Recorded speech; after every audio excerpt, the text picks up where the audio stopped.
Hello my friend, here's 3 different budget small diaphragm condenser microphones, which got me thinking, on acoustic guitar, how different can they really be? Let's dive straight in. So the 3 mics that we're trying out are CAD's GXL 1200. It's got a bit of weight to it, plastic housing, retailing at the moment on Amazon for £30.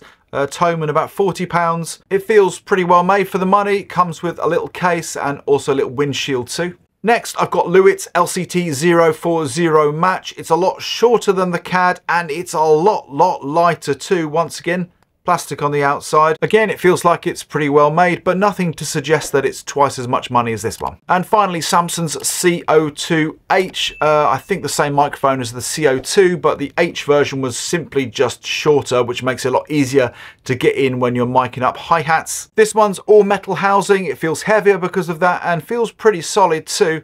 Lengthwise, it's somewhere in between the other two. The Samson CO2 you'll still find knocking around for about £30 or £40, so a very similar price to the CAD GXL 1200, with the Lewitt coming in around £70 to £80, so about double the price of these two. But on the face of it, looking at them and feeling them, there's nothing really to suggest what mic's better than the other. So let's move on and try these microphones out on some acoustic guitar. When I was testing them out, I kept the mic clip and stand in the same position. I did my very best to try to keep the distance from the mic to the acoustic guitar the same. Let's take a listen.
So quite a surprising difference between these 3 budget small diaphragm condensers. Let's start off with the CAD GXL 1200, which kind of felt like it was in the wrong position. It was the bassiest and the boomiest of the 3 microphones.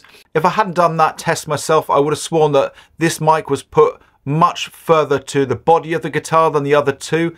It simply sounded a lot more boomier and muddier. If I had this microphone, I would certainly have biased it further towards the neck. But even then, I think this mic was lacking some detail and air on this very nice sounding Sigma acoustic guitar.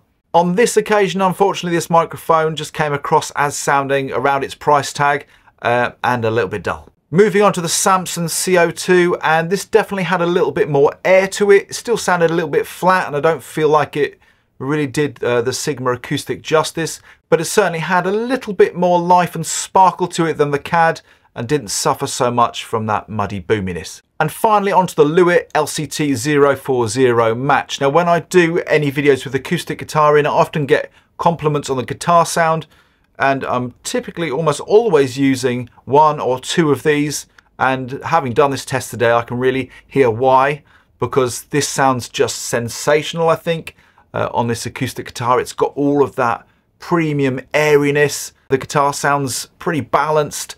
In fact, it sounds pretty much ready mixed when recording with this LCT040 match.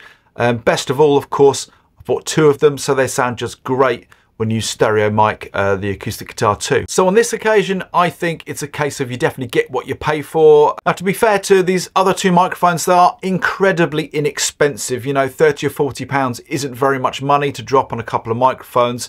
And if you're looking for inexpensive, maybe drum overheads, these might be an option to go for. But on this occasion, for just a little bit more, up to about 70 pounds, or I think they're about 140 pounds for the matched pair, I think the Lewitt microphone is an absolute winner. Let me know about what you thought about those three microphones in the comments box below. Do you have a great budget small diaphragm condenser that you want to recommend and share with Real Home Studio? Let me know below this video. Whilst you're there, don't forget to grab that free guitar EQ cheat sheet and like and subscribe to Real Home Studio.